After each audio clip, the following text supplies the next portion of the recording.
නමෝ තස්සේ භගවතෝ අරහතෝ සම්මා සම්බුද්දස්සේ නමෝ තස්සේ භගවතෝ අරහතෝ සම්මා සම්බුද්දස්සේ නමෝ තස්සේ භගවතෝ අරහතෝ සම්මා සම්බුද්දස්සේ යාවදේව අනත්ථාය ඤත්තං බාලස්ස ජායති හන්ති බාලස්ස සුක්ඛස්සං මුද්ධමස්ස විපාතයන්ති. ඕස්ට්‍රේලියාවෙහි සිඩ්නි වල පදිංචිව සිටිමින් සුඛී සහෝදරයාණන් වෙනුවෙන් උපන්දින සුවපැත්මක් එක් කිරීම සඳහා ධර්ම දානයක නිරත වෙන අනුග්‍රහක බෞතුන් ඇතුළු ධර්ම ශ්‍රවණාබිලාසී හිතවතුනි, ධර්ම ශ්‍රවණය යන්න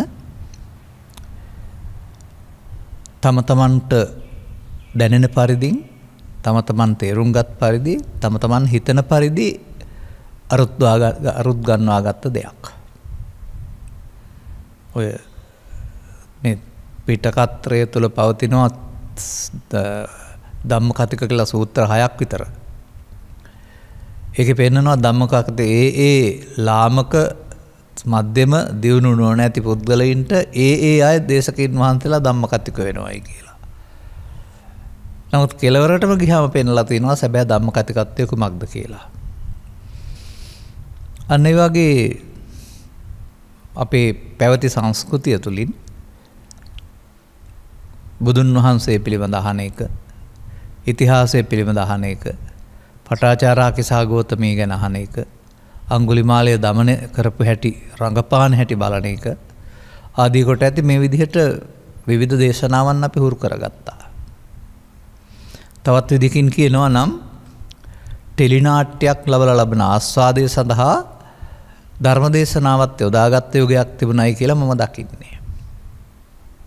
ඒ කියන්නේ ටෙලිනාට්‍යයෙන් ලබන ආස්වාදයට අපි කියනවා කාම ආස්වාදය කියලා. ඒක වරදක් එහෙම නෙමෙයි. නමුත් ඒක නැවත නැවත බලන්න ආසක්ත වුණාම අපි ඒකට කියනවා සාමාන්‍යයෙන් සරල වින්දනය කියලා. ඉතින් ආලෝකයක්සේ හරි අඟුලිමාල හරි දමනයන හැටි රංගපාලා පෙන්නපුවම බලන් ඉඳලා සතුටු වෙනවා කියන එකේ තේරුමත් ඒ වගේ වේදිත සෝයක් කියන එක. ධම්මපීති සුඛං සේති කියලා කතා කරන්නේ ධර්මයෙන් ලබන සතුට කියලා. ඔය කතන්දරයක් අහලා ලබන සතුට නෙවෙයි. ඊට වඩා ගැඹුරු කරුණක්. ඒ නිසා බුදුරජාණන් වහන්සේ වදාළ මේ සදහම් කරුණු පිළිබඳව විමර්ශනය කරමින් අපි වදාත් මිනිස් වර්ගයාගේ හදවතට ජීවිතයට ධම්මි සරණ නැත්නම් බුදුවරු ලෝට හෙළි කර වදාලා වූ උත්තරීතර සුවය සමීප කර දෙන්නේ කොහොමද කියලා කරුණු පැහැදිලි කරමින් ඉන්නවා. අපේ ධර්මදේශනාව තේමාව මරණින් මතු දිවි ලෝකේ යන්න හරි බඹ ලෝකේ යන්න හරි තව සැප සම්පත් ලබාගෙන මෙලොව තවත් යමක් මේ ලබා ගන්න උපදින්න හරි ප්‍රාර්ථනා කරන එක නෙමෙයි. ඒවා ප්‍රාර්ථනා කළත් නැතත් විපාක වාරණේ සංසාරේ පව් කරපු මිනිස්සු මට ප්‍රාර්ථනා කරන්නේ නැහනේ මට මේකට විපාක ලැබෙන්නේ කියලා. විපාකයේ කර්මය හා සම්බන්ධ හේතුඵල න්‍යායක් නේ. ඒ නිසා ඒක යහපත් පැත්තට යමක් කිරීම වුණාම ප්‍රාර්ථනා කරන්න ඕන නැහැ. නමුත් මේ සංසාරයේ ඇවිදින සත්‍යයට බුද්ධෝත්පාදයක මිනිසත් බව ලැබීම සහ සදහම් හමුවීම කියලා කතාවක් තිබෙනවා. ඒ සදහම් කියන්නේ අර ජාතක කතා, චරිත කතා වර්ණාවෙන්ට බැහැයිට වඩා ගැඹුරු කරුණක් වෙන්නට ඕන. එතකොට මේ ගැලවෙන්නට දොරටුවක් නැති, ගැලවෙන්න පාරක් කියලා දෙන්නට අදාළ ඇසුරක් නොලැබෙන විශ්වයක් තුළ, ලෝකයක් තුළ මතක තියාගන්න එක.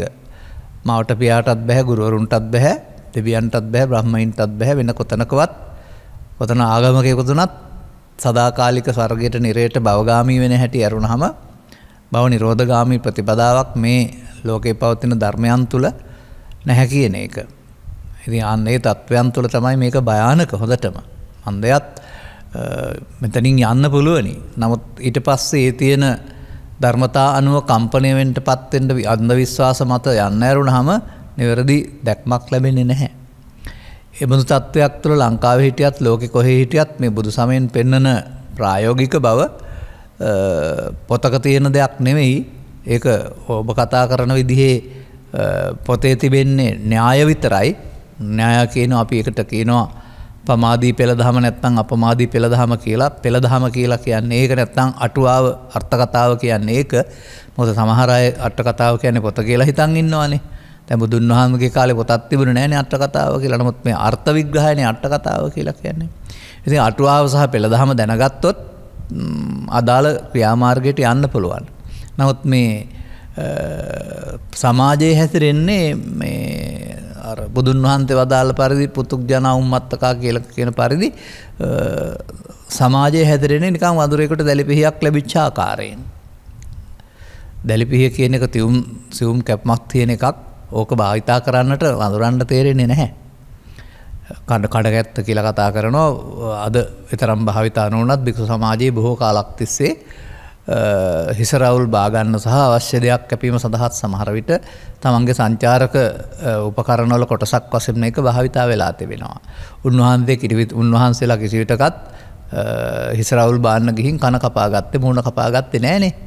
බැරි වෙලා පොඩි තත්ත්වයක් වුණොත් ඇරුණාම ඒක භාවිතා කරන්න දන්නවා.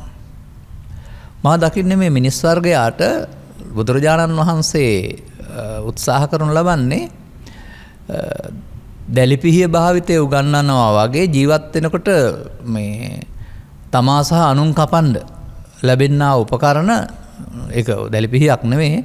නමුත් ඒ උපකරණය නිර්වෘල්ව භාවිතා කරන්න ඉගැන්වීමක් කරන්න ජීවත් වෙන මිනිසාට කියලා. ඔය එක ගාථාවක තියෙනවා මේ පුරිසස්සහි ජාතස්ස කුටහරි ජායතේ මුකේ කියලා. ඒ කියන්නේ බාල පුද්ගලයා උපදිනකොටම කටේ කෙටේරියක් තියාන උපදිනවලු. කටේ කෙටේරිය කියන්නේ පොරවක් නෙවෙයිනේ වචන. එතකොට වචන අනිත් අයට පහර ගහන්න යොදාගත්තාම යාය චින්දති අත්තානං යාය ඒකෙන් චින්දති විනාශ කරගන්නවා කවුද? තමන්. මොකක් කරලාද? බාලෝ බාල පුද්ගලයා දුර්භාෂිතං බණේ. ලෝභ දේශ මොහ සහිත දුර්භාෂිත පාවිච්චි කරලා. ඒ කියන්නේ බොරු පරස හිස් කේලාම් නරක වචන පාවිච්චි කරපුවාම ඒක අනුන්ට යොදාගත්තට කෙටේරියක් විදිහට. නමුත් තමන් ඒකෙන් කැපෙනවා කියලා පෙන්නන්නේ. අන්න එතකොට මේ වෘතග්ජන පුද්ගලයාට වචන කියන කාරණේ බොරු පරස කේලාම් සඳහා භාවිතා කරනවා කියන එකේ තේරුම ඒකෙන් තමන් කැපෙන බව දන්නේ නැහැ. එහෙනම් ඒකෙන් කියන්නේත් කුමක්ද? ඔහු දැලිපිහිය පාවිච්චි කරන්න දන්නේ නැති වඳුරෙක්. ඒ නිසා මා දකිනවා මේ බුදු සමය තුළ ඉගැන්වීම් මිනිසුන්ට ජීවත් වීම සඳහා නුවණට වඩා සුපිරි නුවණක් දෙන එකක්. ඒක තම යහපත සඳහා සහ පරලොව අන් අය යහපත සඳහා මෙලොව යහපත සඳහා සහ පරලොව දෙවියන් අතර බඹලෝ යනවට වඩා එහාට මම දකින පරලොව යහපත කියන්නේ පරලොව ජය ගැනීම, පරලොව නොයන්න සඳහා පාවිච්චි කරන්න පුළුවන් දෙයක්. හොඳට නරකට දෙකට කටම කිව්වා වගේ මේ හැකියාවමයි මිනිසා දුකටපත් කරන්නේ. මේ හැකියාවමයි මිනිසාට දුකින් මිදෙන මඟ පැහැදිලි කරලා දෙන්නේ. ඉතින් මේ පිළිබඳව කතා කරන්නට අපි ධම්මපදයේ බාලවග්ගයෙන් තෝරාගත්ත ගාථාවක් මේක කියන කාරණේ මතක තබා ගන්න. මේ මම ඉස්සර කිව්වා වූ ගාථාව නැවත මතක් කරන්න ඕන නැහැ. ඒක පැහැදිලි කරලා තියෙන කාරණේ මොකද්ද බලා ගන්නකො. එතකොට තිබෙනවා මේ ඤත්තං බාලස්ස ජායති. ඤත්තං කියන්නේ දැනගන්න කාරණාව. එතකොට අනුවන තැනැත්තා දැනගන්න කාරණාව මොකද කරනවා කියලා පෙන්වලා තිබෙන්නේ. ඔහුගේ ඒ හැකියාව අවැඩ පිණිසම වෙනවා. අවැඩ පිණිස වෙනවා විතරක් නෙමෙයි ඔහුට නොවන දියුණු කරගන්න තියෙන ඉඩකඩවත් ප්‍රඥා නැමැති හිස එයින් පලනවායි කියලා තිබෙනවා. මේ තමන් ඉගෙනගත්ත ශිල්පයේ වැරදි පැත්තට යොදාගත්තාම එයින් තමන්ම වෙනසෙනවා කියන කතාව තිබෙන්නේ. මේක මේ සමාජයට හරියට ඕනෑම ලෝකෙට ඕනෑම රටකට ඕනෑම වර්තමානයකට ගැලපෙන කරුණක්. මේකට අදාළ අතීත කතාවක් තියෙනවා මම දන්න හැටියට. නමුත් මේ අතීත කතාව කියන එක නෙවෙයි වගේ ධර්ම දේශනාව බවට පත්වන්නේ. මේක වර්තමානයට ගලපා මිනිසාට ඇස් ලබා දී මිනිසා දුෂ්චරිතයෙන් මුදාගෙන ඔවුන් යහපතට අවශ්‍ය පුද්ගලයන් බවට පත් කරන එක. මේ කතාවේ නම් මන් දන්න හැටියට තියෙන්නේ මේ අනුවන තැනැත්තෙකුට හම්බ වෙනවා අතකුරු ගැහිම කියලා නැත්නම් යම් කිසිකින් අතේ තියලා ගලකින් විදින්න ඉලක්කයට විදීම කියන කාරණාව. එතකොට ඒක තමයි මේ ශිල්පය කියලා කියන්නේ. කාත් කවුරුත් නැති කෙනෙක් කියලා රහතන් වහන්සේ කෙනෙකුට කොහෙද විදලා මේ කණෙන් එහා පැත්තෙන් ගියයි කියලා විදපු එක පාපයක් කරගත්තා කියන එක අන්නේ ඉගෙනගත්ත ශිල්පය යොදාගත්තේ රැකියාවක් සඳහා නෙවෙයි හානියක් කරන්න කියන කතාව තමයි තේමාව. ඉතින් මේක ඔස්සේ බලන්න මේ මිනිස් සමාජයට අපි උපදිනවා. ඊට පස්ව ලදරු ළමාවියක් ගත කරලා තාරුණ්‍යයට එනවා. අනතුරු ඉතින් පවතින රටාවන්ට අනුව ජීවත් වෙන්න රැකියාව හොයා ගන්න ඕන. අවශ්‍ය නැත්නම් ප්‍රශ්නයක් නැහැ. අවශ්‍ය නම් නිත්‍යානුකූල සදාචාර සම්පන්න යෝගදීවකටපත් වෙන්න ඕන. මේ සඳහා ශිල්ප ශාස්ත්‍ර දැනගන්න ඕන. නමුත් මේ ශිල්ප ශාස්ත්‍ර දැනගැනීමේදී එක එක ශිල්ප ශාස්ත්‍ර සමාජය ඉගෙන ගන්නවා පුද්ගලයෝ වශයෙන්. අන්න එතෙන්දි තමයි මේ දැනගන්නා ශිල්ප ශාස්ත්‍රය හමු වෙන්නේ. දැන් බලන්න සමාජයේ පසුගිය 83 ඉතර ඉඳලා 19 වෙනකල් දක්වා තිබුණා යුද මානසිකත්වයක්. බොහෝ පිරිස් මේ සඳහා ගියා. ගින් රටට තිබුණා වූ බෙදුම්වාදී චර්දනයක ගලවා ගත්තා. එහෙම මෙහෙවර කරපායට උපහාරයක් වේවා. නමුත් අවිපුහුණුව ලබාගෙන ගෙදර ඇවිදින් ඕකට ගියේ නැති අය බැංකු කඩන්න, කඩවල් කඩන්න, වෙඩි තියන්න, ඉලක්කයට වෙඩි තියෙන දාමරිකයන් බවට පත් වුණා. දැන් දැක්කද ඔහු ඉගෙනගත්ත ශිල්පය ඔහුට හිරේ යන්න, එල්ලුම් ගස් යන්න සිදු වුණ ආකාරය. අන්න එහෙම මේ මිනිස් සමාජයේ ඕක නෙමෙයි තව එහාට මට යමක් කියන්න තියෙන නිසායි මම මේක අරන් තිබෙන්නේ. තමන් දන්නා වූ ශිල්පය තමන්ට සහ අනුන්ට මානව හිතවාදය සඳහා යොදා ගන්නට තරම් දියුණු මානසිකත්වයක් බොහෝ දෙනාට නැතිකම මේ පෙන්වන්නේ. ඒ නිසා සාමාන්‍යයෙන් කඩුවක් පාවිච්චි කරන අයිතිය පැහැදිලි කරලා තියෙනවානේ මේ කඩුව ලෙලවන්න පුළුවන්. නමුත් අනුන්ගේ නාහය කැපෙන්න බෑ කියලා. අන්නේ කියමන් වලින් පෙන්වන්නේ අපි දන්න දෙයක් භාවිතා කරන්න ඕන. නමුත් ඒක ශිල්පීය ඥානයක් වශයෙන් ජීවනෝපාය සඳහා සහ රටේ ජාතියේ අභිවෘද්ධිය සඳහා කාගේ හෝ යහපත සඳහා යොදා ගන්න ඕන කියන එකයි මේ තේමාවේ කියන්නේ. නමුත් අපි හිතමුකෝ වාණිජවේදී උපාධිය නැත්නම් වාණිජ විද්‍යාව ඉගෙන ගන්නවායි කියලා. එතකොට ඔහුට ගිණුම් පිළිබඳව හොඳ හැකියාවක් තිබෙනවා. ඊට පස්සේ ඔහු අර පසුගිය කාලයක තිබුණා මං හිතන්නේ රුපියල් කෝටි 300ක වැට් බදු වංචාවක් කියලා එකක් ඒ ආයතනයක ප්‍රධානියෙක් අරන් රට පැනලා අන්න එතකොට ඔහු ඒ ශිල්පීය ඥානය යොදාගත්තේ රට ජාතිය සංවර්ධනය කරන්නද නෑ ඔහුගේ උදර පෝෂණය සඳහා අල්ලන්නත් බැරි විදිහට. මේ දවස්වල තවත් ඔය රටේ තොටේ තියෙන දෙයක් තියෙනවා අතීතයේ අනාගතයේ සහ මේ මහා පරිමාණයෙන් දෙන්න සහන මේ ව්‍යාපාරිකයන් විසින් ගනු ලබනවා දේශපාලනඥයන්ගේ හිතවත්කම් මත. ගන්නවා බොහොම හොඳට. නමුත් ගෙවන්න නැතුව යනවා. එහෙම එකට කියන්නේ පොළු තියනවා කියලා අල්ලා ගන්නත් බැරි. එහෙම කී දෙනෙක් එහෙම කරලා ඇද්ද? මේ සේරම අයිති වෙන්නේ මොකේටද එතකොට? කලදුටු කලවල ඉහ ගන්නා වූ එහෙම නැත්නම් Taman දන්න අවිය අනිත් අය විනාශ කිරීම සඳහා යොදා ගන්නා වූ පැත්තට. ඒ නිසා මම මේක එක පැත්තකට විතරක් යොදන්නේ එහෙම නැහැ. දේශපාලනයට ගත්තත් එහෙමයි. අතීත දේශපාලනය තුළ ප්‍රභූවරුන් හිටියා Taman සන්තක ධනය නැති වුණා ඇරුණාම ඊට වඩා එහාට ගත්තේ නැති අය. නමුත් වර්තමානයේත් ඒක මොහුනුවර සේවාවක් වුණාට එළිවෙන තොරතුරු අනුව ගත්තාම දාස්පතියෝ ලක්ෂපතියෝ කෝටිපතියෝ ප්‍රකෝටිපතියෝ බවට පත් වෙලා විශාල ධනස්කන්ධයක් විදේශ රටවල් වල තැන්පත් කරගෙන බැලුවාම රට සූරා කාලා තියෙන්නේ. අදාළ කෙනෙකුට හරිනම් මට ප්‍රශ්නයක් නැහැ මං කෙනෙකුට නෙමෙයි කියන්නේ. එතකොට බලන්න අර අවිය Tamanට ලැබුණ අවිය මොකටද යොදාගත්තේ කියලා. මේ සියල්ල තුළ මම දකින්නේ මොකද්ද? ඔය උදාහරණ දෙකක් තුනක් විතරක් කිව්වේ. මේ මිනිසාට සිදුවෙන වරදක් තියෙනවා. මෙන්න මේ වරද වළක්වන්න තමයි බුදුවරු ලෝකෙට ධර්ම දේශනා කරන්නේ. වරද තමයි මිනිසා ආත්මාර්ථකාමී වෙන එක. ආත්මාර්ථකාමී කියන එක ඔබට ඉතින්ව තමන් ගැන පමණක් හිතන කියලා සිංහලෙන් උගන්වලා ඇති. ඊට වඩා ගැඹුරු කරුණක් මම මේ පෙන්නන්නේ. ඒ අර්ථයත් හරි තමයි. නමුත් ඔහුට මේ ලබාගත් ජීවිතේ මෙලොව පරලොව දෙකක් තියෙනවා. ආධ්‍යාත්මික සුවය කියලා එකක් ලබන්න මේ ජීවිතේ යොදා ගන්න ඕන කියලා කල්පනා කරන්නේ නැහැ. ඔහුට ජීවිතේ මුදල්ම වෙන්න පුළුවනි, ගොඩනැගිලිම වෙන්න පුළුවනි, ව්‍යාපාර වෙන්න පුළුවනි. එහෙම නැත්නම් ජනප්‍රිය නමක් ප්‍රතිරූපයක් හදා ගැනීම වෙන්න පුළුවනි. අන්න ඒ වගේ ලෞකික අරමුණු පිටුපස යනවා ජීවිත. එතකොට මේ සියලු දෙනාටම ලබාගත් ජීවිතේ බඩගිනි නිවා ගැනීමෙන් එහාට ලෝකයක් නැතුව යනවා. මේකනේ අද වෙලා තියෙන්නේ. බොහෝ දෙනාට ජීවිතය කියලා කියන්නේ බඩගින්න නිවා ගන්න ක්‍රමයක්. වෙන මොකුත් ඕන නැහැ. හම්බ වෙනවා, ගෙන කාලා නිදා ගන්නවා, ඊළඟ ආය යනවා. ඒ නිසා මාසෙ වැටුපෙන් ජීවත් වෙනවා, ජීවත් වෙලා ජීවත් වෙන්න මාසෙට වැඩ කරනවා. ඉතින් එතෙන්ද හිරවීම ඛේදවාචකයක් මම දකින්නේ.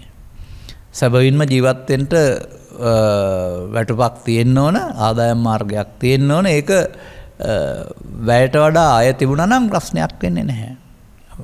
ඉතින් ඔකට හැමදාමත් ඉතින් මේ වැය වැඩි අය මේ මදි කියලා චෝදනා කරන එක තමයි ඉතිහාසයේ සිදු වුනේ.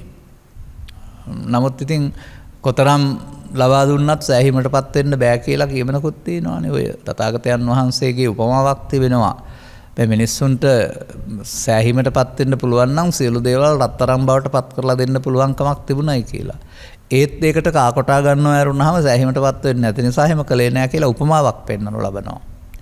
අන්න ඒ වගේ මේකේ තිබෙන දෝෂයක් තියෙනවා පෘථග්ජන භාවය තුළ. එතකොට ඒක හැමදාමත් කොතරම් තිබුණත් මදි කියන තැන තමයි ඉන්නේ සෑහීමටපත් වෙන්න බැරිකම. මෙන්න මේ කරුණු තේරුම් ගත්තාම මේ යන ජීවිතේ අපි යන්නේ තෘප්තිමත් වෙන්න බැරි අතෘප්තිමත් මාවතක නැත්නම් අනර්ථය සඳහා කියන එක එහෙම ගිහින් අමාරු වැටුණ අය දිහා බලලා ජීවිතේ නැති වුණ හෝ හිරදඬුවම් වුණ හෝ දේපොළ සාජසන්තක වුණ හෝ කීර්ති නාමය විනාශ කරගත් හෝ ලෝකේ එහෙම අය ලංකාවෙත් ඔබට දකින්න පුළුවන්. ඉතින් ඔබටත් ඒක වෙනවා කියලා හිතා ගන්න තරම් නුවණ නැතිද?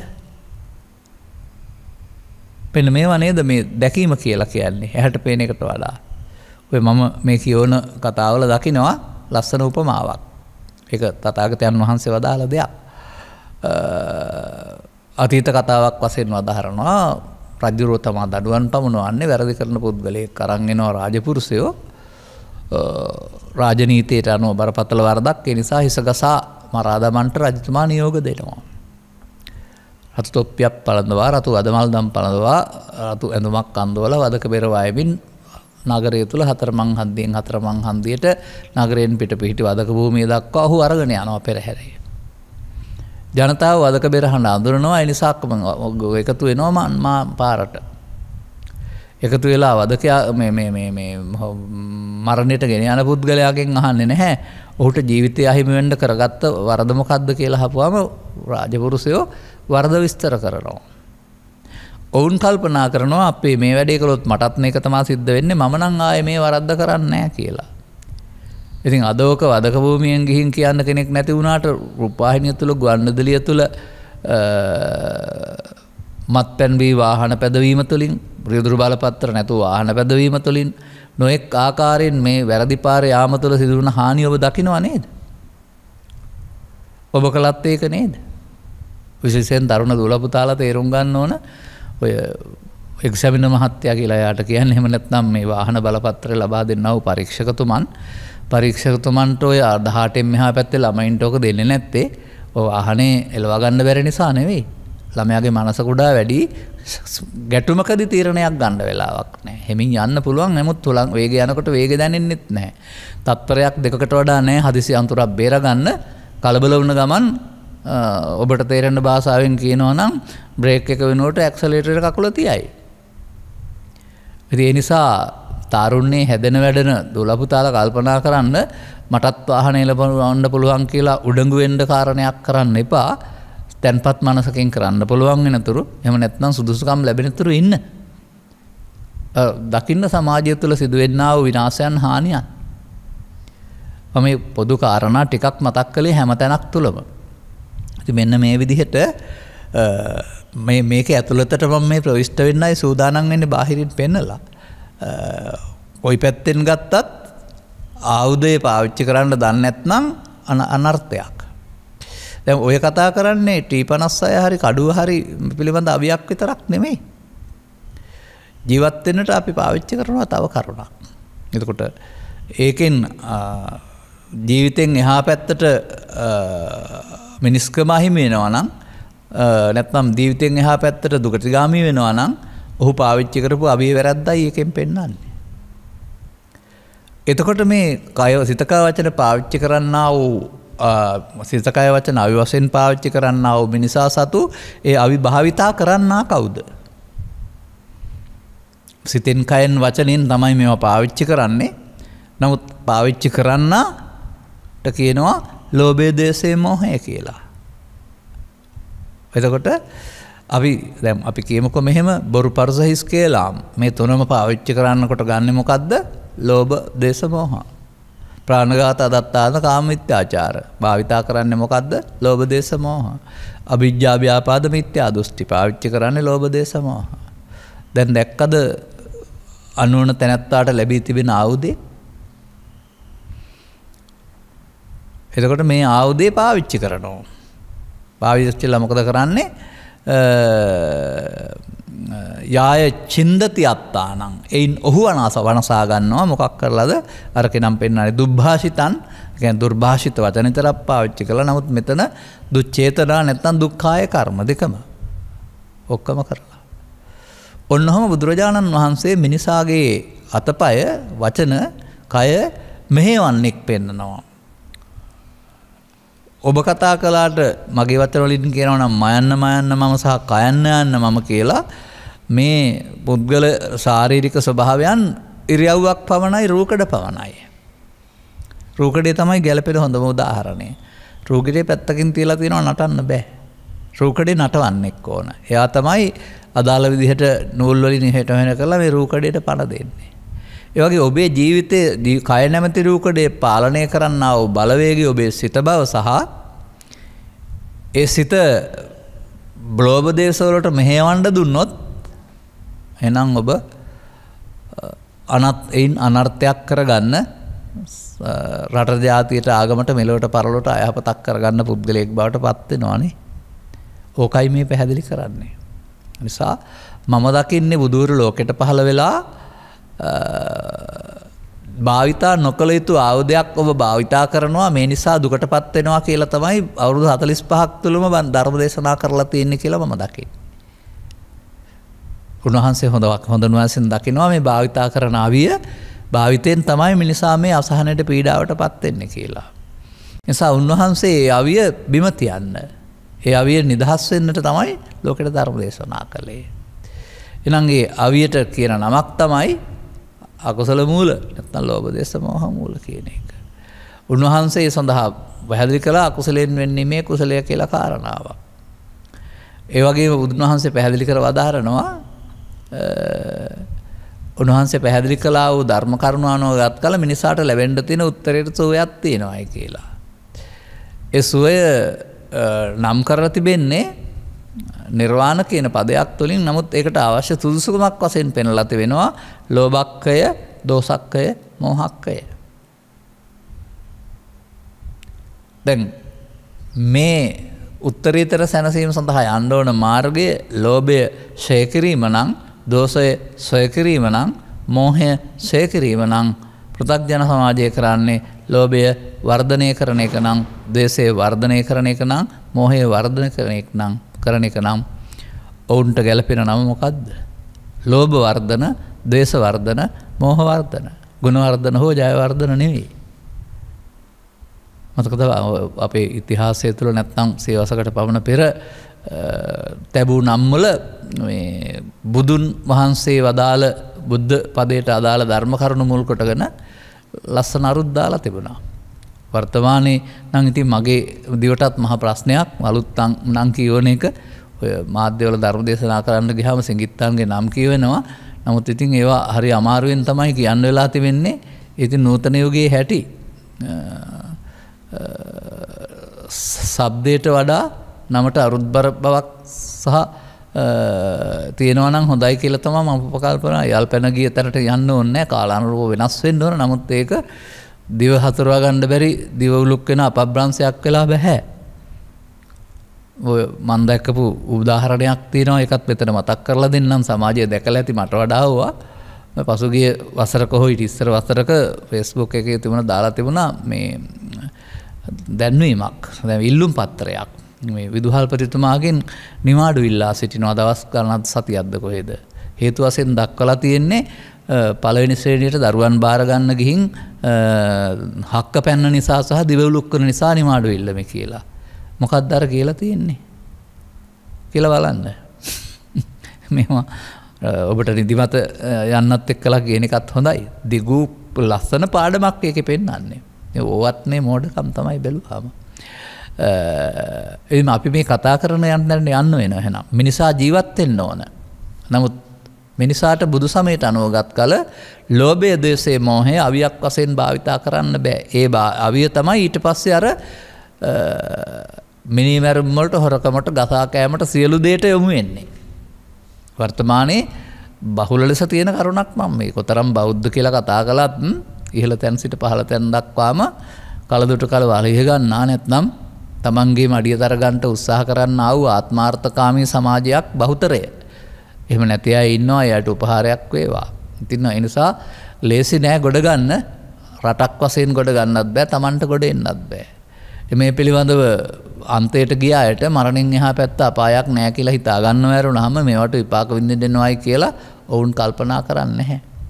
මේක තමන් විසින් රැස් කරගන්න අනාගතයක් කියලා. මොකද ඔකට කියන්නේ කර්ම කියලානේ. කර්ම කියන්නේ පව් කියන එක නෙමෙයි. අනාගත ඵල උපදින හේතු කියලා. ඒ අනාගත ඵලයක් උපදින්න හේතු රැස් කිරීම තුළ ලැබෙනා වූ අනාගතය තමයි තමන්ට වග කියන්න සිද්ධ වෙන්නේ. ඉතින් ඒ නිසා තමයි බුදු සමය තුළ පළමුව පින්පව් කියලා දෙකක් පෙන්නලා විශ්වාසය ගොඩනගා ගන්න කියලා පෙන්වන්නේ අර අනාගතය නරක පැත්තට යන එක වළක්වන්න. එතන බුදු සමය නතර කරලා පුළුවන්කමකුත් නැහැ. නිසා මේ තමන් ලබා ගන්න ශිල්ප ජීවත් වෙනකොට එක එක පුද්ගලයාට එක එක ශිල්ප ලැබෙනවා. එතකොට ඒ ශිල්ප තුල උදාහරණයක් වශයෙන් මෙහෙම ගන්නකො මම මෙහෙමත් මතක් කරන්නම්. මට මතකයි මේ කාටුන් එකක් තිබෙනවා මේ පත්පතක සතියන්ත හෝ දවසක් තැනක. ඉතින් මේකේ මේ අහිංසකෙක් තමයි මේ අනේ මේ මොකක් කර කියා ගන්න බැරි පුද්ගලයාට මෙන්න මේ ඉල්ලුම් පත්තරේ පුරලා මම දෙන්න හැටි කියලා දෙන්න පුරලා දෙන්න කියලා කියනවා. බලපුවම මේ අසරණ ඇඳුමින් ඇඳගෙන ඉන්න පුද්ගලයාට තමයි ඉල්ලුම් පත්තරේ පුරවා ගන්න ඉල්ලන්නේ. බලපුවම ආදායම් බදු දෙපාර්තමේන්තුවේ ඉල්ලුම් පත්‍රයක්. ඒකට මේ යාචක මොනුවරෙන් හිටියට ඔහු ආදායම් බදු ගෙවන්න වෙච්ච ධනවතෙක්. අපේ රටේ තියෙන දේවල් මම මේ කියන්නේ. ඒක නම් කාටුන් චිත්‍රයක්. නමුත් මෙහෙමයිත් ඔබ ඉස්සරහට එන්න ආව සමහර අහිංසක මොනුවර තියෙන අය බැලුවාම යාන වාහන හිමි අය, සුඛෝභෝගී ජීවිත ගත කරන අය.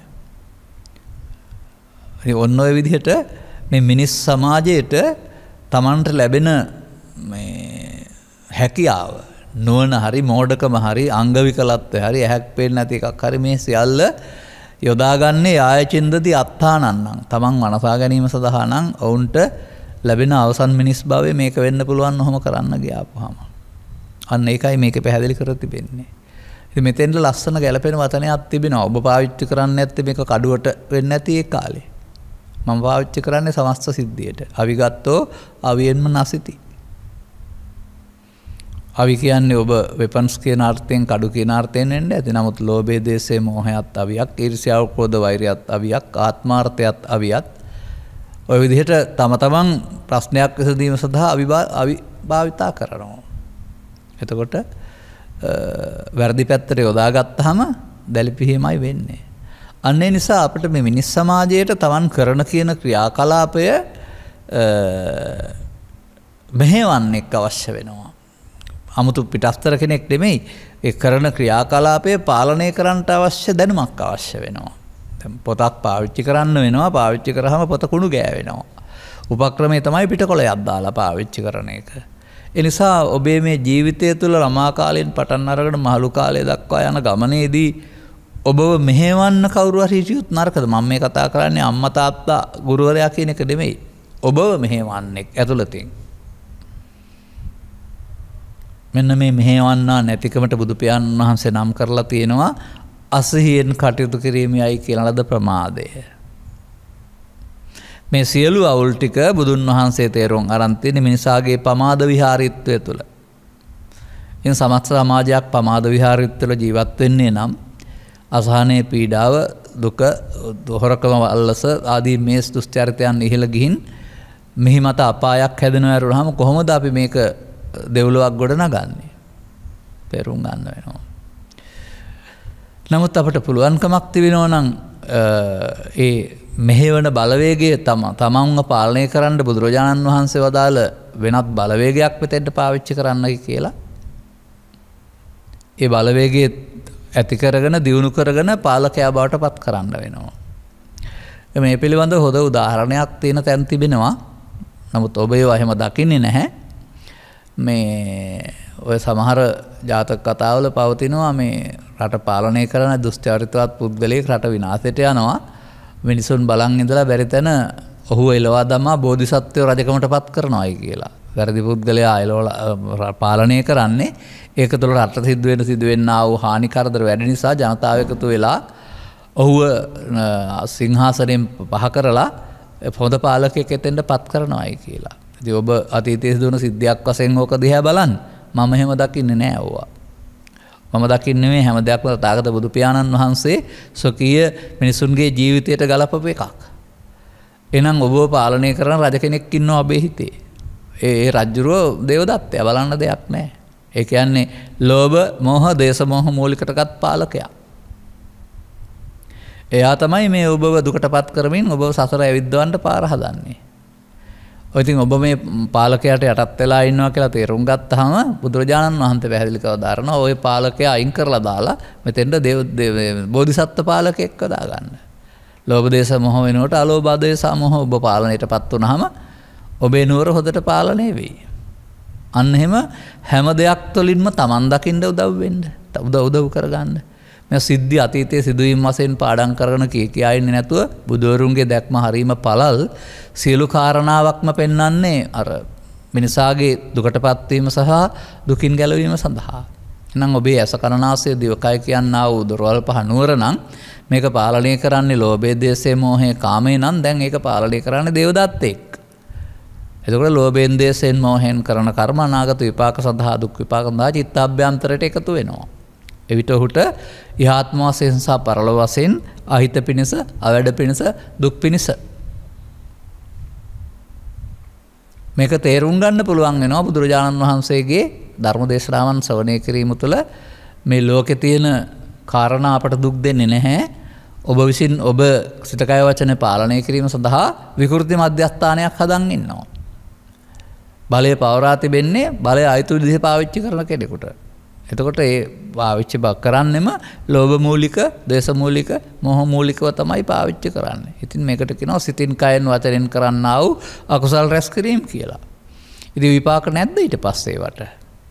ඔන්න ඔබ තෝරාගත්ත අර ඡන්ද බලය පාවිච්චි කරන්න දන්නේ නැති මිනිස්සු ඡන්ද බලය අරගත්තාම වැරදි පාලකෙක් පත් කරගත්තා වගේ වැඩක් තමයි යෝකත්වය. ඔබට තේරෙන්නේ නැහැ බුදුරු පැහැදිලි කරලා දාලා මේ ජීවිතේ පාලනය කරන්නට අවශ්‍ය වෙනත් පාලන මධ්‍යස්ථානයක් ඕනෑයි කියලා. දැන් පාලන මධ්‍යස්ථානයට කියනවා ආත්ම දෘෂ්ටිය කියලා. පාලනය පෙරලා දමනවට තවත් වචනයක් කියනවා. අපි තව ටිකක් එහාට මේක දැන් යන්න ඕන. අපි දේශනා ගන්න ඔය පිට කතා කියා ඉන්නම නෙමෙයි. කුමක්ද මේ ඔබව පාලනය කරන මධ්‍යස්ථානය? මේක මෙහෙම ගන්න ඕන. ඔබේ ජීවිතයේ වශයෙන් ගන්න නැතුව ජීවිතේ එකක් වශයෙන් සම්මතයට ගත්තට කමක් නැහැ. නමුත් ඔබ යනු ඇස කනනාසය දිවකය කියනා වූ දොරවල් හයක එකතුවක් බවත් එක මොහොතක ක්‍රියාත්මක වෙන්නේ වර්තමාන මොහොතේ ඇසෙන් කනෙන් නාසයෙන් දිවෙන් කයෙන් ගන්නා වූ අරමුණක් පමණක් බවත්. ඔබ ජීවත් වෙන්නේ මේ අරමුණ තුන බවත්. ඒ අරමුණේ පාලනය ගිලිහී යාම ජීවිතේම අගාධයට පත්වෙන එකක් බවත් තේරුම් ගන්න. ඒ අරමුණු තුළ ක්‍රියාකලාපේ තථාගතයන් වහන්සේ අභිධර්මයක් විදිහට පෙන්වලා තිබෙනවා. ඒකට ස්ත්‍රී පුරුෂ ගිහි පැවිදි භාවයක් නැහැ. ඒක තථාගතයන් වහන්සේ පැහැදිලි කරලා දාලන්නේ මිනිස්සෙක් ජීවත් වෙනවා ස්ත්‍රී පුරුෂ ගිහි පැවිදි වශයෙන් ඔහුගේ කය වචන ක්‍රියාත්මක කරන්නට ස්කන්ධ පංචකේ නම් වූ ඇහැට නොපෙනෙන බලවේගයක් පාලනය බාර අරන් ඉන්නවා. ඇස කන නාසය දිවකය නම් වූ දොරවල් පහට හිත පිහිටනවා සිත අරමුණු රසය විඳිනවායි කියලා. ඒ සිතට එන දෙයට ඇස මුල් කරගත්ත රූපය වේදනා සංඥා සංකාර විඥාන පහ, කන මුල් කරගත් ශබ්දය වේදනා සංඥා සංකාර විඥාන පහ, මෙසේ දොරවල් හයෙන් ස්කන්ධ පහෙන් පහට ඉපදී මැරෙන ස්කන්ධ පංචකයක් ඔබ මෙහෙවන ඔබේ කය වචන මෙහෙවන බලවේගයක් බවට පත් වෙලායි තියෙනවායි කියලා තථාගතයන් වහන්සේ පැහැදිලි කරලා දහරනවා. එතන පාලකයා දේවදත්තයා බවට පත් වෙනවා කියලා කියන්නේ ඇයි?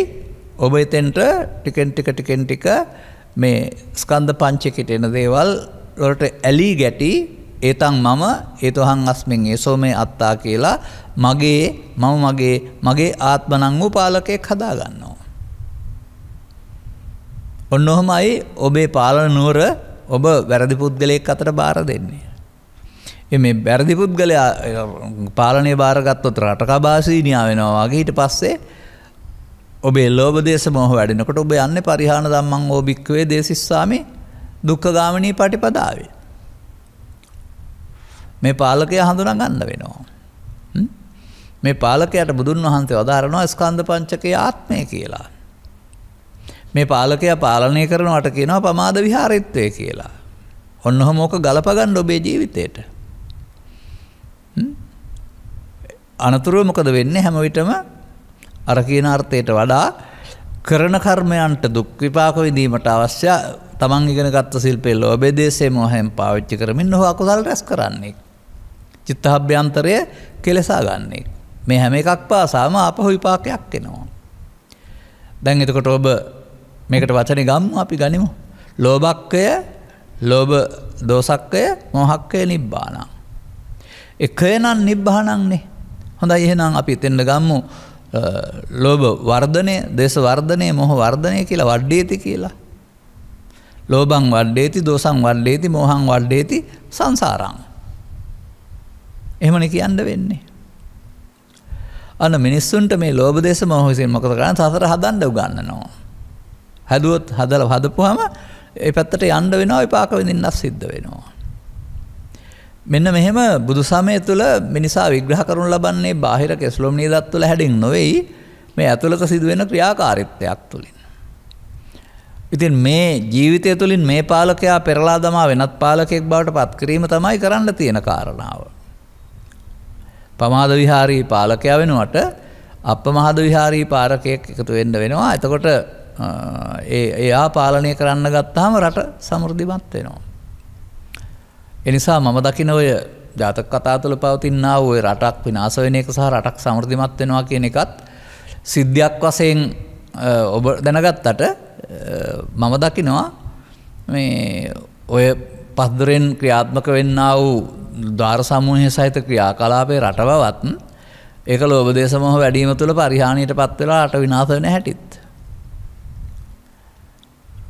ඔන්නෝම තේරුම් ගත්තම මේ බුද්ධ දේශනාව හැම විටම කැඩපතක් බවට පත් වෙලා ඔබ පේන්න ගන්නවා. බලන්නකෝ සිත නැති කයට මොනවත් කරන්න පුළුවන්ද කියලා? නෑ, දිරා යන්න විතරයි පුළුවන්. සිහි නැති වුනහම කයට මොනවද කරන්න පුළුවන්? ඒත් මුකුත් කරන්න බෑ. නිින්ද ගියාම කයට මොනවද කරන්න පුළුවන්? මුකුත් කරන්න බෑ. හීන බලන්න පුළුවන්. අන්න ඒ විදිහට තේරුම් ගන්න ඕන මේ කය සිත දෙකකට බෙදලා බුදු සමයේ මේ සිත විසින් නොමකට යෙදූ සිත මේ පෙන්වන්නෙත් ඒකනේ. යාවදේව අනත්තාය ඤත්නම් බාලස්ස ජායති. ඔව්. ජීවිත කාලේට අනර්ථයක් සලසනවා ඔය ඉගෙන ගත්ත ශිල්පය. මොකද නුවණ මද නිසා. දැන් මේ කතා කරන නුවණ මද කෙනාට එහාට ගියාම සමාජයට යෙදුවොත් මේ නුවණ මද කෙනාට කවුද කියන්නේ? අසුතව පුතග්ජනයා.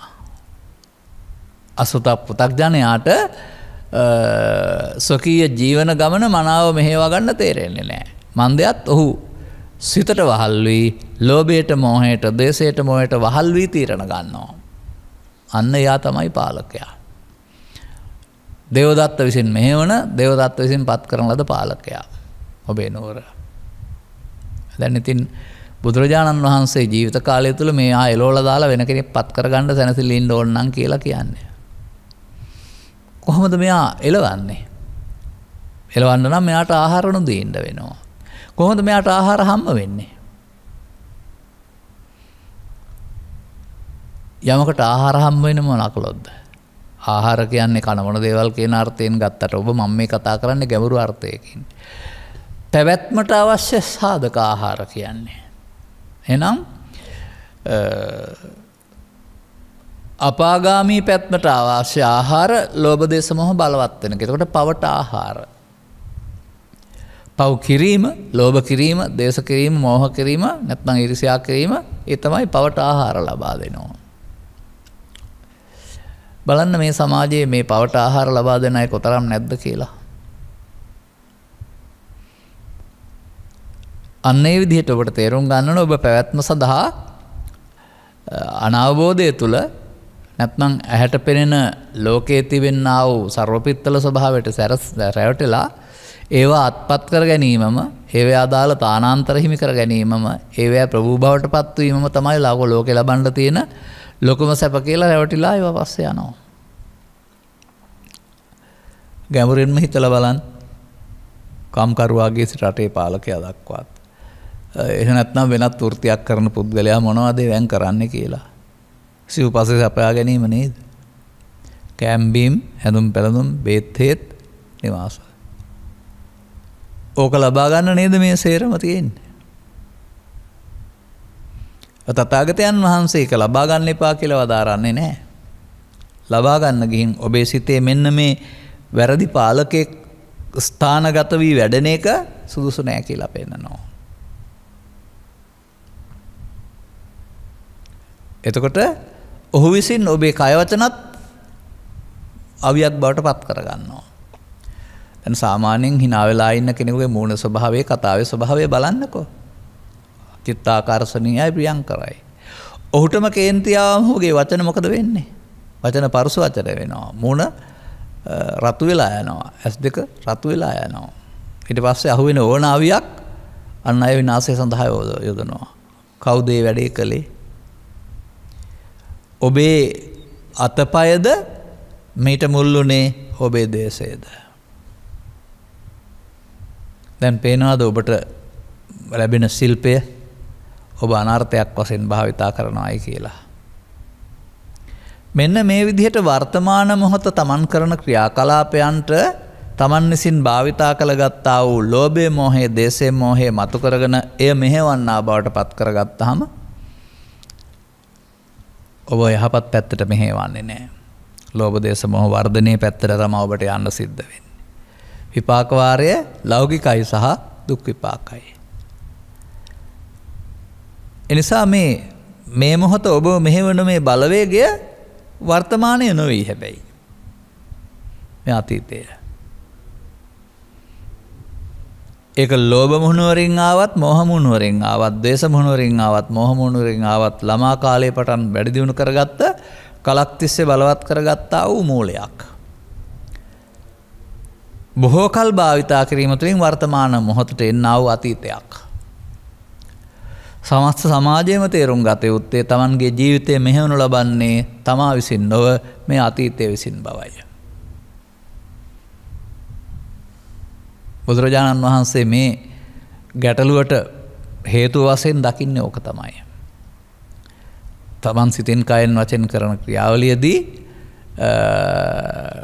අන්තගාමී වෙලා අපි කතා කරන්නේ අගතිගාමී වෙනවයි කියලා. ඡන්දාගතින් ගච්ඡති, ද්වේෂාගතින් ගච්ඡති, මෝහාගතින් ගච්ඡති, බයාගතින් ගච්ඡති. අන්න අවිය පාවිච්චි කරන්න දන්නේ කෙනෙක් එතෙන්ට ආවා. අවිය පාවිච්චි කරන්න දන්නේ නැති කෙනෙක් එතෙන්ට ආවා. තථාගතයන් වහන්සේ වෙනුවට මේ අවිය වෙනුවට මෙතෙන්ට තවත් අවියක් පෙන්නනවා. චන්දාගතින් නගච්ඡති, ද්වේෂාගතින් නගච්ඡති, භයාගතින් නගච්ඡති, දෝසාගතින් මෝහාගතින් නගච්ඡති. අගතියට නොයාම. දැන් තේරෙනවද මිනිසුන් ජීවත් වෙන්න ඕන ආකාරය? මේ ඔබේ සිතට එන්නා වූ මේ අතීතයේ පෝෂණය කළා වූ මේ පාලකයා මෙතනට බලයට බලටපත් කරන්නේ නැතුව බැහැර කරන්නේ කොහොමද? හොයාගන්න ඕන කාරණාව. ඔන්න ඒ සඳහා බුදුරජාණන් වහන්සේට පස්සේ ඕක කොහොම පැහැදිලි කරලා ඔබේ අමාරු වැටෙන ආකාරය පිළිබඳව මේකට දේශනා කරපු සරල මාර්ගයක් තිබෙනවා. ඒක අපි නම් පැහැදිලි කරන්නේ පංචස්කන්ධයේ පංච උපාදානස්කන්ධයේ අනිදුක්ඛ අනාත්ම වශයෙන් බැලීම කියලා. එතකොට පංචස්කන්ධයේ නිත්සුකාත්ම වශයෙන් ගැනීමෙන් පංච උපාදානස්කන්ධයටපත් වී වැරදි පාලකයෙක් එතෙන්ට ස්ථානගත වෙනවා. එයා විසින් ඔබ මෙහෙයීමේදී ඔබ විශාල අවුලකටපත් වෙනවා. ඒ අවුලේ ප්‍රතිඵලය දුක් විපාක හම්බ වෙන එක. කවදානම් මේ මිනිස් සමාජය මේක තේරුම් ගනීවිද?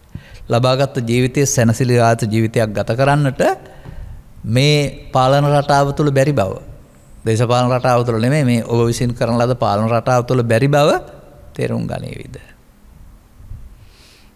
එහෙනම් ඒක තමයි තේරෙන භාෂාවෙන් කියන්නේ ඔබ පාලනය කරන්නේ කෙලෙස්. කෙලෙස් තියෙන්නේ පාලනය කරන්න හරි ගණන් කරන්න හරි නෙමෙයි නසන්න. අන්න බුදුරජාණන් වහන්සේ ඒකට ඔය පාර පෙන්නලා මෙන්න මේ පාරේ මෙහෙම වැඩි දියුණු හැටි පෙන්නලා මෙන්න මේ පාරෙන් මෙයාව අයින් කරන්න පුළුවන් කියලා පෙන්නනවා. එතකොට ඒක Tamanට දුකට වත් කරන හේතු ගෙනත් දෙන පුද්ගලයා Tamanගේ ජීවිතයෙන් බැහැර කිරීම. හතුරෙක් ගෙදර ඉන්නවා නම් හතුරා ගෙදරින් බැහැර කිරීමට නීතිය හෝ මොනවා හරි බලයක් හදනවානේ.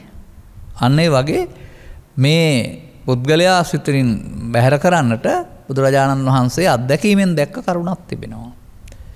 ලෝභක්ඛේ නිබ්බාණං, දෝසක්ඛේ නිබ්බාණං, මෝහක්ඛේ නිබ්බාණං. ඔබේ සතිය වැඩෙන්න ඕන කුමක් සඳහාද? ලෝභය, දේශය, මොහය සිතින් සේ කිරීම සඳහා. ආහාර දුන්නොත් වැඩෙනවා, නුදුන්නොත් සේ වෙනවා. කුමක්ද ආහාර දෙනවයි කියලා කියන්නේ? දරුවෙකුට ආහාර දෙන්නකෝ, මල් පැලයකට පොර දාන්නකෝ, වැඩෙනවානේ. අන්න ඒ වගේ ඒ මොහොතේ එන හැම කාරණයක්ම ඔබ ලෝභයෙන්, මොහෙන්, ද්වේෂයෙන්, මොහෙන් කාවිතා කරනවා නම් ඔබ ඔහුට ආහාර දෙනවා. මෙන්න මෙතන සමාජයේ ජීවත් වෙන්නේ. පුදුම විදිහේ මනෝවිද්‍යාත්මක විග්‍රහයක් මේක තුළ පවතින්නේ. එහෙනම් ඒවට ඉඩ නොදෙනවා නම් ආහාර නොදීම කියන්නේ. දැන් මේක අත වෙනත් වචනකින් පාවිච්චි කරන්නේ කොහොමද අපි? වෙනත් වශයෙන් පාවිච්චි කරන්නේ මේ මොහොතේ එන දේ අස කනනාසය දේවකයන් සහ පහළ වෙන්නා වූ පංචස්කන්ධ ධර්මතාවයක්.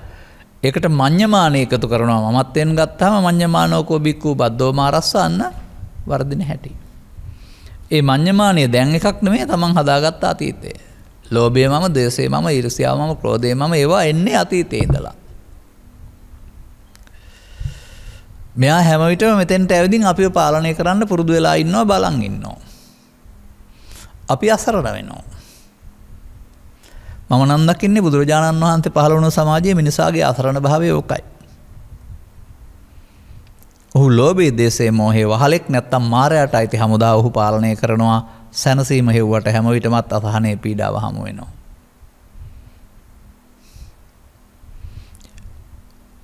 එනිසා තථාගතයන් වහන්සේ ලෝකේ පවතින හැම කර්මයක් උදව් කරගෙන මේ වෙනස කිරීමට තමයි මේ මාර්ගය සලසා තිබෙන්නේ. එහෙනම් අපි මෙතෙන්ද ගන්න ඕන මොකක්ද? මේ අවුල ඇති කරන්නේ ඔබ නෙවෙයි, ඔබේ කය වචන නෙවෙයි. ඒ කය වචන මෙහෙවන්න සිතට කයට වචනට එන්නා වූ ලෝභ මොහ දේශ මොහ. ඒක තමයි මඤ්ඤමානය. මම බවට පත් වී ක්‍රියාත්මක වෙන එක. අවිය. අර කතාව ඔස්සේ අපි වැරදි අවියක් භාවිතා කරන කෙනෙක් බවට මේ පැහැදිලි කරන්නේ මම. සමස්ත සමාජයෙන් පාහේ වැරදි අවියක් භාවිතා කරනවා. අගතින් ගච්ඡති සඳහා භාවිතාව. ඡන්දයෙන් ද්වේෂයෙන් බොහෙන් මාගතියට ගත්තේ. ඔන්න දැන් ඉතින් මේ කාරණේ විස්ග්‍රහ කරන් එනකොට තේරුම් ගන්න පුළුවන්කමක් තියෙනවා අපට මේ වරද විසින් අපිව මෙහෙවන නිසායි මේ අවුල් සියල්ල ඇති වෙන්නේ කියන එක පිළිබඳව තේරුමක් තිබුණේ නැහැ කියලා. දැන් මේ වරද විසින් මෙහෙවන එකට තමයි බුදුරජාණන් වහන්සේ ප්‍රමාදී කියලා වදාළේ කියලා තේරුම් ගන්න. දැන් ප්‍රමාද වෙන තැන අප්‍රමාද වෙන්නේ කොහොමද කියලා හොයාගන්න වෙනවා. එතකොට වචනයක් ගන්න වෙනවා අප්‍රමාදෝ අමත පදං සිහියෙන් කටයුතු කිරීමයි කියලා අප්‍රමාදේ.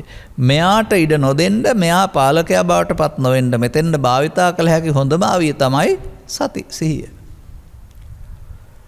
ඔය බුදු සමයේ සිහියට මුල් තැන ලැබෙනවා කියලා කියන්නේ ඒකයි.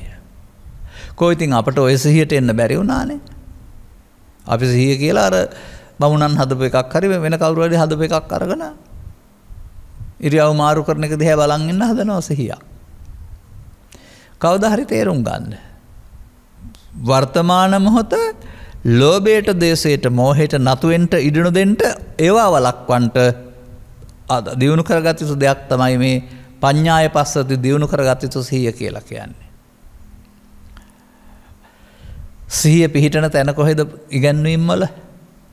සිහිය පිහිටන්න ඕන ඔබේ වර්තමානයේ ඇසේ කනේ නාසයේ දිවේකයි. ඉගැන්වීම් වල සිහිය පිහිටන්නේ කොහෙද? බලන්න මට පාඩම් වචන ටිකක් තියෙනවා. මෝහ අහිරික අනොත්තප්ප උද්දච්ච ලෝභ දිට්ඨි මාන දෝෂ ඉස්සා මච්චරිය කුක්කුච්ච තීන මිද්ද විතිකිච්ඡා. තිබුණාද සති කියලා එකක්? නැහැ. අකුසල සිත්වල අකුසල චෛතසිකවල තියෙන එකක් නෙවෙයි සති කියන්නේ. නමුත් කුසල කියලා කතා කරනවා අකුසලෙන් වෙන්වීමට භාවිතා කරන්න පුළුවන් චෛතසික. අරවටම තියෙන මේ විරුද්ධව සටන් කරන්න පුළුවන් චෛතසික. ඒක පටන් ගන්න සද්දා සති හිරි ඔත්තප්ප අලෝභ ආදෝත තත්ත්ව මධ්‍යත්තතා කියලා එහාට. ඔබ කල්පනා කළාද මේ සද්දා සති වල තියෙනා වූ සති මේ දිනු කරන්න ඕන කියලා? කුසල චෛතසිකයක් නේ. සාමාන්‍යයෙන් මම මෙහෙම කියන්නම්. රාජ දණ්ඩනයකට ලක්ව ජීවිතාන්තය දක්වා සිර දඬුවම් කරන ලද නැත්නම් කණවැන්දුම් කරන ලද කාන්තාවක් ප්‍රයෝගකාරී ලෙස ඉන්න ස්ථානයෙන් බැහැර වී නාටිකාංගනාවක් ලෙස රටට ඇවිදින් එතුමා රවටාගෙන එතුමන්ගෙන් දරුවෙක් ලබා ගන්නවා. අනතුරුව මේ දරුවා හොරෙක් බවට පත් රාගපාන හොරෙක් බවට පත් කරලා හොරා අල්ලගෙන එන විදිහට මාලිගයට ගේනවා. මේ ගෙනීමේදී මේ තාත්තයි පුතයි දෙන්න එක වාගේ වෙනස තියෙන රවුලෙන් විතරයි ඇඳුම් මාරු කර ගන්නවා. මාරු කරගෙන මාලිගයට එන්නේ දැන් පුතා. රජුරෝ විදිහට ඉන්නේ. හොරා විදිහට තාත්තා තමයි දැන් ඉන්නේ. පොරොන්දුවේ අන්තිමට මොකද කරන්නේ? මව කිව්වේ මට මාව එහෙම කනවැන්දුම් කළොත් මම ඒ දරුවා ලව්ව පුතෙක් ලබාගෙන පුතා ලව්වා කසෙන් තලවනවායි කියලා. දැන් කසෙන් තලන් ගහන්නයි හදන්නේ. හැබැයි පුතා තාත්තට ගහන්න හදන්නේ. දෙන්නේ අම්මා නවත්තනවා.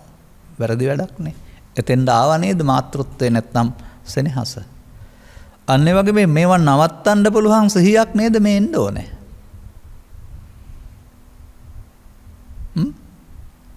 මේ ලෝභය, දේශය, මෝහය රජ කරමින් කය වචන සිත මෙහෙවන්නට ඒක පාලනය කරන්නට අවශ්‍ය සිහියක් නේද මේ එන්න ඕනේ. ඉතින් සිහිය දිනු කරන්න නැතුව පුළුවන් නේද? එකයි සතිය වඩනවා කියලා කතා කරන්නේ. ආරම්භක තැනින් පටන් අරගෙන වර්තමාන මොහොතේ uppannam කාම විතක්කං, uppannam ව්‍යාපාද විතක්කං, uppannam විහිංසා විතක්කං කියලා කියන්නේ පරණ ඔබේ හදාගත්ත මෝඩයා නැත්නම් මෝඩ පාලකයා ආවා. සිහිය නැත්නම් මෙයා පාලනය කරමින් කරන වැඩේට කියනවා අදිවාසේති නප්පජහති නවිනෝදේති නබ්‍යන්ති කරති නානභාවං ගමේති. ඒ නිසා සතර හදනවා නැත්නම් දේවදත්ත පාලනය කරනවා. මෙයාට මෙතෙන්ට නොදී ගන්න සිහියට කියනවා නාදිවාසේති පජහති විනෝදේති බ්‍යන්ති කරති අනභාවං ගමේති පහන සංඥා. මේ ස්කන්ධ පහෙන් පහට අතරක් තියෙන බැවින් මේක එකතු වෙන්න පෙර මෙතෙන්ට ගත්තොත් සිහිය එතකොට මෙයාට ආහාර හම්බ වෙන්නේ නැහැ. එයා කෙට්ටු වෙන්න පටන් ගන්නවා. පටිසෝතගාමී කියන්නේ khය කියන්නේ අන්න ඒකයි. එයාව අපේ සිතින් ඉවත් කරන්න අපට ඕනකමක් තියෙන්න වෙනවා. මෙයාව ආවොත් අපිට නිවීම වැහෙනවා. මෙයා බලවත් වුණොත් සසරේ ඇවිදින්න සිද්ධ වෙනවා. මෙයා නැති දවසට අපට අපි හොයපු සැනසීම හම්බ වෙනවායි කියලා බුදුහරු එලි කරවදාලා ආව මේ සංසුන් සෝය මේ මොහොතේ තියෙන දෙයක් ලෝභය දේශය මොහේ නැති දවසට. ඒවා තියාන නිවීම ලබන්න බැරි වෙන්නේ. ඒවා ෂේ කිරීම සඳහා සතිය භාවිතා කරන්න වර්තමාන මොහොත අසකරනාසය දිවක ආශ්‍රයෙන් භාවිතා කරමින් ජීවිතය නම් ගෙනියන්න ඕන. සත්වරස ධර්මයන් තහනමකුත් නැහැ. මේ ඇතුළතින් යන්නව වෙනත් වැඩක් කරන්න වෙනවා මනුස්ස වර්ගයා. මෙන්න මේක තේරුම් ගන්න තැනට එනකොට මේක සරල දෙයක් විතරක් නෙමෙයි ප්‍රායෝගික දෙයක්. අපි මේ සරල දේ කරන්නේ නැතුව ප්‍රායෝගික වෙන්නේ නැතුව ප්‍රාර්ථනා කර කර හිටිය පමණින් යාඥා කළ පමණින් ඉල්ලපු පමණින් ලැබෙන්නේ නැහැ. මතක තබා ගන්න. ඉතින් අවසන් වශයෙන් මේකත් කියන්නම්. ඔය ආයාජනං හේතුවා පත්තනං හේතුවා කියලා සූත්‍ර දේශනා ගණනාවක තථාගතයන් වහන්සේ වදාහරලා තිබෙනවා. මේ කිකිලියක් සම්බන්ධ කතාවක්. බිත්තර 7-8ක් දාලා මුල්ලකින් තියලා අනිත් මුල්ලට වෙලා ඉඳගෙන අනේ මේ බිත්තර වලින් මට හොඳ ලස්සන පැටවු ටිකක් ලැබේවා කාලෙට හොටෙන් හරි නියපොත්තෙන් කඩලා හරි එළියට ඒවා කියලා ප්‍රාර්ථනා කර කර ඉන්නවලු. උපමාවක්. මහණනි මේක සිදු වෙන්න පුළුවන්ද නැත ස්වාමීනි ඒක වෙන්නේ නැහැ. මොකද යහපත් පැටවු ලබන්න අවශ්‍ය කටයුත්ත කළේ නැහැ. ඔබ දන්නවනේ දවස් 21ක් උණුසුම සපයන්න ඕනේ කියලා. ඒ නිසා මේ ලෝභක්ක දේශක් සඳහා ප්‍රාර්ථනා කරලා හරියන්නේ නැහැ. සතිය භාවිතා කරලා එයා ඉවත් කරන්න ඕන. අවසන් වචනේ කියනවා නම් අහුවෙනවට කියනවා පංචස්කන්ධේ නිස්සකාත්ම වශයෙන් බලනවා කියලා. ඒකට ඊට නොදී එතකොට පංච උපාදානස්කන්ධ වෙනවා. පංච උපාදානස්කන්ධය අතීතෙන් එන්නේ ඒක අනිදුක්ඛ අනාත්ම වශයෙන් බලනවා කියනකොට තමයි මේ සිහිය පාවිච්චි වෙනවා කියලා කියන්නේ. ඔය ත්‍රිපිටකයේ තියෙනවා නමුත් වචන තියෙනවා වරුණාම අදාළ තැනට යොදා ගන්න බැරි එකයි තිබෙන්නේ. ඉදිරි දේශනාවල කන්දක වර්ගයේ ආශ්‍රයෙන් මම මේක බොහෝ විට තවදුරටත් සරල කරලා පැහැදිලි කරાવી. ඒ නිසා මෙවඳු සරල කරුණු පැහැදිලි කිරීමකට ඉඩකඩ තබා දීම පිළිබඳව අනුග්‍රහක බවතුන්ට විශේෂ ස්තුතියක් පිරිනමමින් අනුශාසනාව මෙසේ අවසන් කරනු ලබනවා. දායකත්වය ලබන්නේ ඕස්ට්‍රේලියාවේ සිඩ්නි නුවර පදිංචි තිසල් රන්දුල් සිල්වා තරුණ මහතා විසින්. අරමුණු අතර 2021 නොවැම්බර් මාස 20 වෙනි දිනට 20 වන ජන්මදිනයේ යෙදෙන අකිත් නිම්දුලද සිල්වා ආදරණීය සහෝදරයාට නිදුක් නිරෝගී සුවපත් භාවයේ විතරක් නෙමෙයි සුබ උපන්දිනයක් සමරා චිරජීවනයේ සැලසේවා කියන ලේටලේ උපන් ප්‍රාර්ථනයක්. ලේටලේ දන්නවනේ බ්ලඩ් ටික දැන්නුවට දන්නවන්නේ ලේ වලට වඩා වතුරට වඩා ලේ ඝනයි කියන එක. ඒක තමයි නෑදෑකම නැත්තම් සහෝදරකම කියලා කියන්නේ. ඒ මහතාගේ විශ්වවිද්‍යාල අධ්‍යාපන කටයුතු සාර්ථක කර ගැනීමට අවශ්‍ය ශක්ති ධෛර්ය ලැබේවා. සුජීවත සිටින්නා වූ පවුලේ සියලු දෙනාට නිදුක් නිරෝගී සුවපත් භාවය ලැබී චිරජීවනයේ සැලසේවා. පියාගේ සහ මවගේ දෙපාර්ශ්වයේම පවුලේ ඥාති මිත්‍රාදීන් සියලු දෙනාට නිදුක් නිරෝගී භාවය ලැබී දීර්ඝායුෂ ලැබේවා. පරලෝසෙපත් වුණා වූ ආදරණීය සියා සහ ආච්චි ඇතුළු පවුලේ නමින් මියගිය ඥාති හිත මිත්‍රාදීන් සියලු දෙනාට මේ පුණ්‍ය ශක්තිය අනුමෝදන් වී ජීවිතය සැපවත් වේවා. වචනේ මම හදනවා මතුපදිනා ජීවිතකදී සදහම් වැටි දුක් කෙලවර කරගනිත්වා. ගෞරවනීය දේශකයන් වහන්සේට සහ සුවවිරුවන් රණවිරුවන් ඇතුළු කොරෝනා රෝගයෙන් පීඩාවට පත් සියලු දෙනා සුවපත් වේවා. උතුම් චතුස්සත්‍ය ධර්මයේ අවබෝධය පිණිසම හේතු වේවා. ධර්ම දේශනාව සඳහා මූලික දායකත්වය ධර්ම දේශනාවක් කිරීම තුළ ඔබ පැතූ පරිදි ඔබේ සහෝදරයාගේ අනාගතය දීප්තිමත් වේවා. මව්පියන් සුවපත් වේවා. පරලෝසෙපත් ඥාතීන් අවශ්‍ය නම් පින් අනුමෝදන් කරගනීවා. ඔබ ඇතුළු ධර්මශ්‍රවණය කළ හැම දිනාටම මේ සිත නැමැති නුවර තුළ පවතිනා වූ ලෝභ දේශ නැමැති පාලකයා පන්නා දමා අලෝභ දේශ නැමැති පාලකයාට බලය පැවරීමට අවශ්‍ය නුවණ පහළ වේවායි මා ප්‍රාර්ථනා කරනවා. සබ්බිහිතෝ වජ්ජන්තු සබ්බ රෝගෝ විනස්සතු මාතේ බවත් අන්තරායෝ සුඛී දීඝායුකෝ භව. හැම දිනාටම තෙරුවන් සරණයි.